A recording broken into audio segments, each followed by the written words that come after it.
안녕하세요. 나는 변호사다 김세라 변호사입니다. 여러분, 성범죄 중에서 아주 많이 발생하는 사례가 강제추행죄라는 거예요. 물론 구체적인 사례에서 형법이 적용될 수도 있고 성폭력 범죄 처벌 등에 관한 특례법이 적용될 수도 있고 아동 청소년의 성보호에 관한 법률이 적용될 수도 있어요. 어떤 법이 적용되든 기본적으로 형법상 강제추행죄 구성요건은 가지고 가는 거기 때문에 오늘 제가 형법상 강제추행죄의 구성요건의 중요한 것들을 설명하는 것은 의율되는 법령이 어떤 특별법인지랑 무관하게 그대로 적용된다, 이렇게 이해하시면 될 거예요. 형법 제298조에는 강제추행죄를 정하고 있어요. 폭행 또는 협박으로 사람에 대하여 추행을 하면은 강제추행죄가 성립하고 10년 이하의 징역 또는 1,500만 원 이하의 벌금에 처한다 라고 되어 있습니다. 미수범에 대한 처벌 규정도 있어요. 자, 그러면 여기서 중요한 게 크게 두 가지예요. 강제추행죄가 성립하기 위한 폭행과 협박의 정도가 어느 정도야 되는가, 그리고 구체적인 추행행위, 강제추행이라는 그게 도대체 무슨 뜻인가, 이렇게 두 가지로 나눌 수 있어요.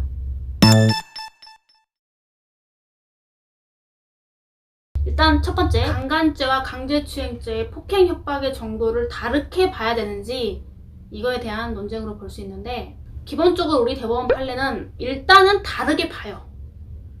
다르게 보는데 사안에 따라서는 그러한 기준이 아닌 독자적인 기준으로 강제추행죄에서의 폭행 협박을 판단하기도 합니다. 그래서 그 두 가지를 모두 다 이해를 하고 암기도 하셔야 돼요. 첫 번째, 강간죄가 성립하기 위한 폭행 협박은 상대방의 한 거를 불가능하게 하거나 현저히 곤란하게 해야 된다. 그런데 강제추행죄가 성립하기 위한 폭행 협박은 상대방의 한 거를 곤란하게 할 정도면 된다, 이렇게 구분을 일단 해요. 그런데 사안에 따라서는 그런 기준법을 설치하지 않고 상대방의 의사에 반하는 유형력의 행사가 있기만 하면 그 힘의 대소강약을 불문한다 라고 해서 강제추행죄 성립 여부를 판단하기도 합니다. 좀 유명한 대법원 판례 하나 소개해보면, 이제 A씨가 술을 좀 많이 마신 상태에서 혼자 이렇게 밤길을 걷고 있었어요. 그런데 마침 그 근처에 버스 정류장이 있었나봐요. 어떤 여학생이 귀가를 하면서 버스에서 내리는 걸 보고 이 A씨가 약간 좋지 않은 마음을 품은 거예요. 그래서 그 여학생 뒤를 쫓아갑니다. 쫓아가서 이제 어느 정도 거리가 가까워지니까 이 A씨가 이제 그 여학생을 껴안으려고 이렇게 양팔을 벌려서 이렇게 높이 들고 뒤에서 이렇게 껴안으려고 하는, 거기까지 이런 행동을 해요. 그러니까 이 학생이 뒤에서 누가 이렇게 접근하려고 하니까 그런 느낌이 오잖아요. 그래서 이상해서 이렇게 딱 돌아보고 그 아저씨가 이렇게 하고 있는 걸 보니까 소스라치게 놀라가지고 비명을 쫙 이렇게 지릅니다. 그 상황에서 이제 피고인인 A씨도 깜짝 놀라는 거죠. 깜짝 놀라서 이 상태에서 그대로 얼음처럼 이렇게 서로 눈빛만 몇 초간 응시하다가 그대로 이제 아무것도 못하고 돌아가요.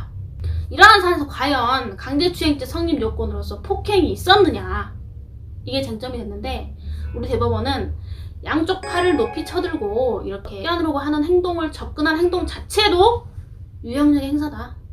실제로 껴안는 행위를 했는지 안 했는지와 상관없이 그러한 행동을 한 자체가 유형력의 행사고, 그러한 행동을 한 자체가 상대방의 의사에 반하는 추행행위에 해당한다 라고 봐서 강제추행죄가 인정된다고 본 판례가 있어요.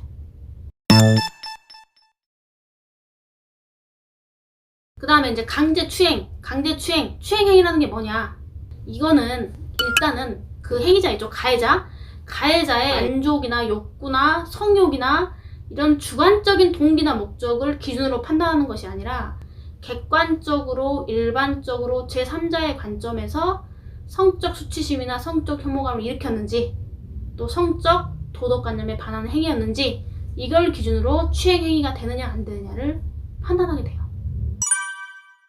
다만 행위자의 성적인 욕구나 만족이나 이런 주관적인 동기나 목적은 요구하지 않는다고 했는데, 그렇다고 하더라도 적어도 상대방의 성적 자기결정권을 침해하는 정도의 행위여야 돼요.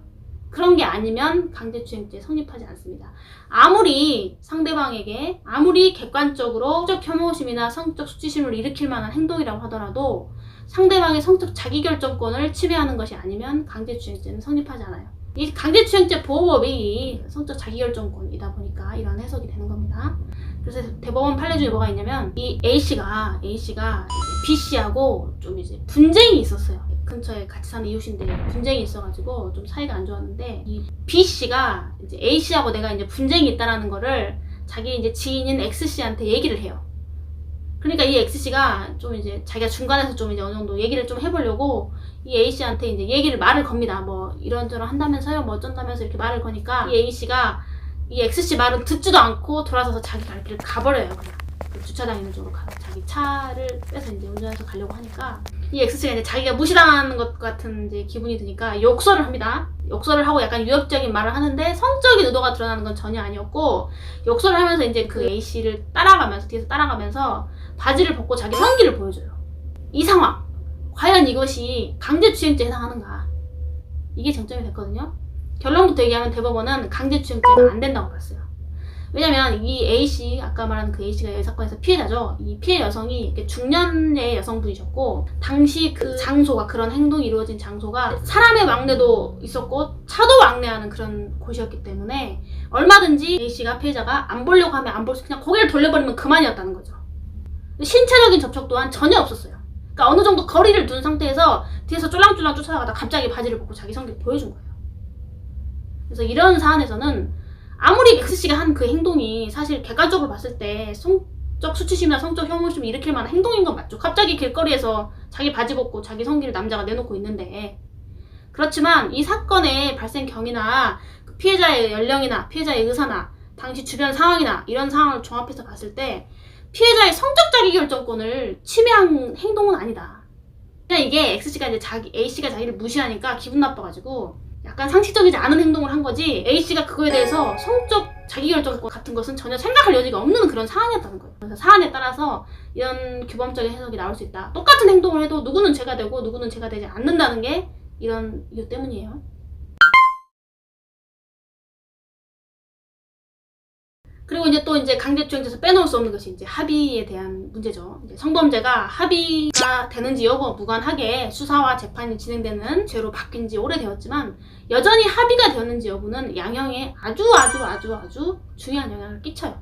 그래서 이제 강제추행죄에서는 합의를 어떻게 하느냐, 어떤 방법으로 언제 해야 되느냐, 초기에 해야 되냐, 초기에 만약에 못했으면 재판 가서 해도 되느냐, 합의금은 어떻게 해야 되느냐, 얼마만큼 책정하는 게 합리적이냐, 이거에 대한 논쟁도 많은데 합의금은 정해진 것은 없어요. 정해진 것은 없고 사안에 따라 다르고, 어떤 사안에서는 똑같은데 누구는 100만 원에 합의하고 누구는 1억에 합의하기도 하는 거예요. 제 경험상 이제 가해자 쪽이 공무원이라거나 뭐 사회적 지위가 좀 있는 그런 직업이죠. 이런 잣대 자체가 좀 우습긴 한데 뭐 교수라든가 뭐 금융기관 뭐 임원급이라든가 이런 사람들, 이런 분들이 이제 합의에 대해서 엄청나게 예민하고 합의하려고 애를 쓰는 경우들이 많아요. 합의가 됐다고 처벌받지 않는 건 아니에요. 하지만 합의가 됨으로써 징역 나올 것이 집행유예가 나오고, 집행유예가 나올 것이 벌금형이 나오고, 이게 현실이거든요. 이제 합의하려면 이제 또 피해자 인적사항 알아야 되고 이런 부분들이 있는데, 원래 잘 알던 사이면 인적사항 알겠지만 인적사항을 몰라서 본인을 하고 절차상 상당히 심각한 문제가 발생하는 경우도 되게 많거든요. 이런 이제 합의에 대한 꿀팁에 대해서는 제가 다음 영상을 통해서 꼭 설명을 상세하게 하도록 하겠습니다. 오늘은 이제 기본적으로 형법상 강제추행죄가 성립하는 게 도대체 어떤 요건이 필요하고 어떤 사례들이 있는지, 그거에 대한 중요하고 대표적인 사례들을 몇 가지 설명해봤어요. 오늘도 이렇게 시청해주셔서 감사합니다. 구독과 좋아요 꼭 눌러주세요.